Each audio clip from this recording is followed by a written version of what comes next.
Hello travelers, Boardman21 here, and today I have a sacrifice Lich build for you with a couple of cool interactions. However, let it be known this is not the most powerful build out there. I was just asked to take a look at sacrifice and make a build around it, so that's what I did. And in this, you can see it's pretty quick paced. You're going to be in Reaper form, so we have this cool interaction where Reaper form decays your health constantly, but it doesn't decay your ward. So if you're playing a low life build, you get knocked out of Reaper form almost instantly. Well, our roundabout way for that is using Aura of Decay to just heal a % of our missing life every second. We keep the healing pretty small, but you can see our life just kind of bouncing up and down, and it lasts long enough for you to usually stay in Reaper form for an entire mono. If you get knocked out, you can just wait, reactivate it, but you usually can stay in it for a few minutes at a time. The other interaction is by transplanting. You proc sacrifice, then proc your skeletons. The skeletons give you mana back, as well as they, explode and do the sacrifice damage. So you don't really have any mana issues with this build, and you can be in Reaper form. So as Lich, it made sense to go low life and get as much damage as possible because we're low life and because we're transformed, because you have a ton of spell damage increases through passives and idols and gear that allow you to have a high amount. Although I still feel like sacrifice itself kind of lacked damage. It hits alright, but to me it just felt kind of clunky, so I'm not going to push it into the super high corruption, although as a low life build with, pretty good survivability, so you can if you want. But with all of that in mind, let's go ahead and take a look at the skills, the passives, and just how it all works. For skills, we're running Summon Skeleton. With Summon Skeleton, we just want to summon as many of them as possible at once, which will be 3, and then with some mana efficiency and mana back on their death and increased spell damage when they die, they'll give us a boost to damage, mana back, allowing us to kind of continuously spawn them for our damage output. So we got 4 points in Unbound Necromancy, 1 point in Soul Catcher, and 3 points in Mind Catcher. So we get 15 mana back per summon skeleton that dies, and with 1 point in Marrow Tap and 2 points in Empty the Graves, we summon 3 skeletons at a time. So the cost is 27. If you kill all 3 of them off, you get 45 mana back, a net positive of 18 mana, so it's definitely a mana generator for you in the sense if sacrifice was free, but sacrifice will consume a lot of your mana. We then have 2 points in Memory Catcher, so that if a skeleton has died in the last 4 seconds, you get increased spell damage, so we take part of that because we will be killing off the skeletons all the time. 1 point in Gravewalkers for another maximum skeleton, 2 points in Necrotic Conviction so that we can unlock Hollow Walkers for another +1 skeleton, and then 2 points in Unholy Rage with 1 point in Marrow Walkers for another +1 skeleton. So we can try and get 5 or 6 of them out there on the field and be ready to go with manually casting Sacrifice or Transplanting right on top to blow them up. For Transplant, we have this set up so that it will do Bone Curse when we land, and it will, of course, use Sacrifice where we land, sacrificing all the minions in the area. It gives us Bone Armor, and then if you need, you can also get mana out of it, although we weren't having any mana issues, and I didn't want to increase the cooldown recovery because it just kind of felt worse, but you can build into Pale Blood if you need.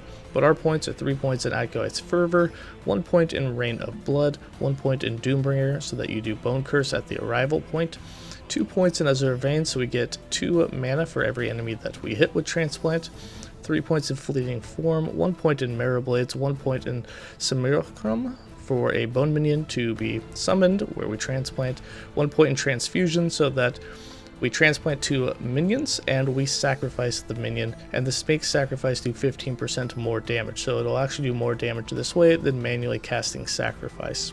We got 3 points in Bone Armor, 1 point in Plated Bone, and 3 points in Apostasy for that Bone Armor duration increase. And then for Sacrifice, we have this set up to basically do as much damage as possible. We took all the more modifiers that you could get. On top of that, we do even more against bleeding targets. So we got 5 points in Soul Shatter for 75% more damage, 4 points in Great Sacrifice, so as long as our minions have more health than us, which they do, we put a little bit of minion health on the gear to make sure. They do another 60% more damage, 3 points in Punishment, so they do 45% more damage against bleeding targets. Then we have with 3+ minions, which we will have, they have 18% more damage down here, and even with all those more modifiers, it still doesn't seem to hit as hard as some other skills in the game. Then we got 3 points in Temple of Awe to increase the area of the explosion. As long as you have 3 minions, you get 90% increased area here. And then 1 point in Catalyst of Horror and 1 point in Soulgain Libation, so that you can have sacrifice chain up to 3 other minions, so you can blow up to 4 of them at once.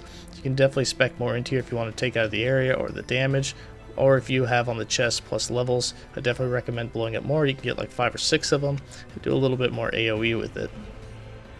Then for Aura of Decay, we're just using this to heal ourselves, but it will apply bleed to the enemies as well, and then reduce the poison damage we're taking. So with 4 points in Absence of Life, it's going to heal us for a percentage of our missing health every second. You can see it's just bouncing around down here in our low life form. Then we got 1 point in Undertow, 1 point in Rot Weaver, with 5 points in Sleeping Wounds, so that there's a 60% chance to bleed enemies every second in the Aura of Decay area, which is nice to do if you want to put bleed on targets before sacrificing your minions to get that more damage multiplier out of their tree. 4 points in Plague Rat, 4 points in Inoculation, and then 1 point in Loathing, so that when you get hit by an enemy, there's an 8% chance to put a mark for death on that enemy, causing them to take more damage.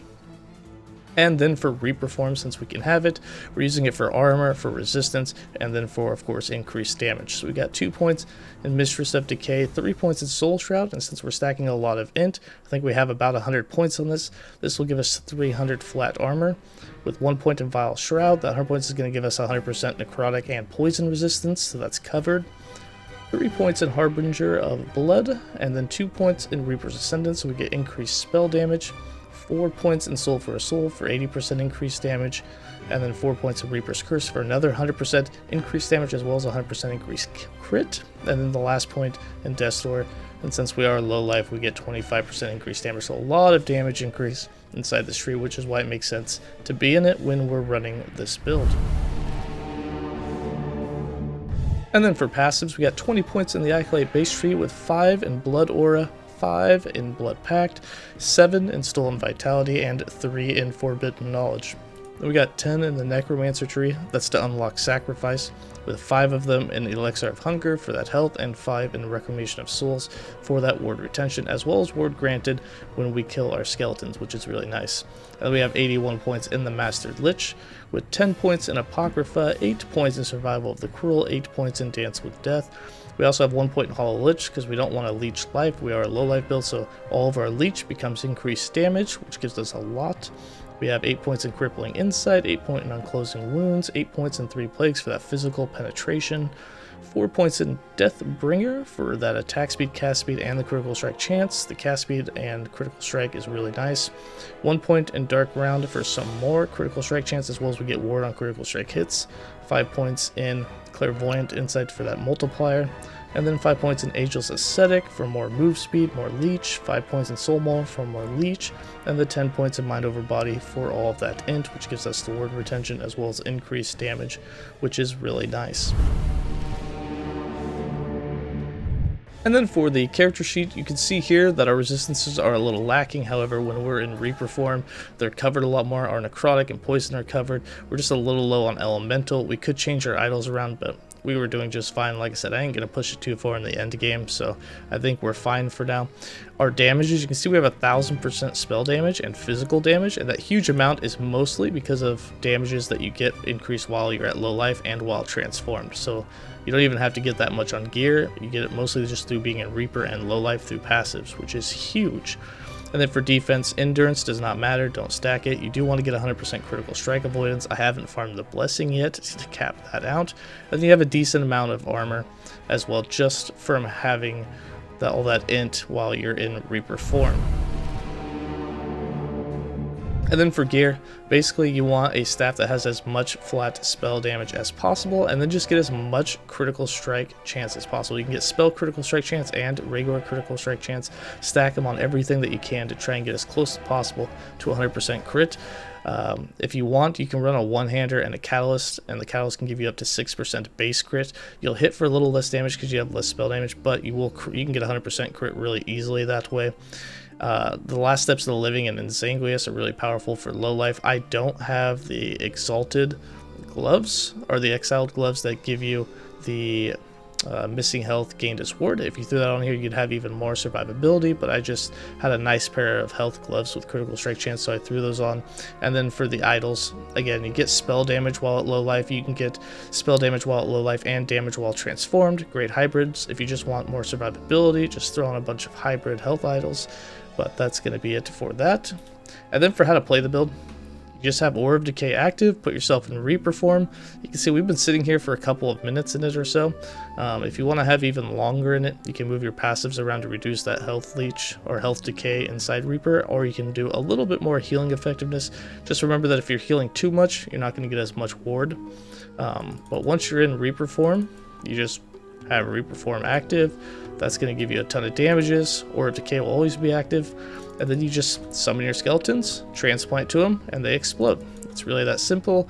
If Transplant's on cooldown, you can manually cast it, so I can sit here and manually cast it, but this will probably consume your mana a little bit quicker, but still doable. And as you can see here, just over and over again, that's all you got to do. The more cast speed you have, the more kind of natural it'll feel, but overall you're going to see that when you transplant, you get that 15% more damage multiplier, so it's a little higher.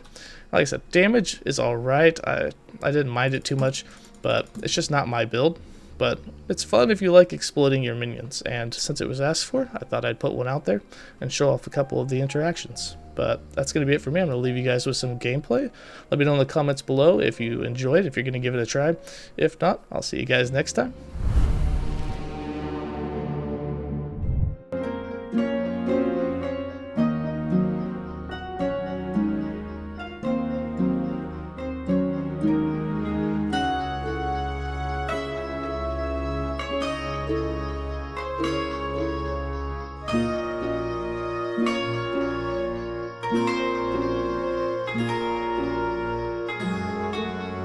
you.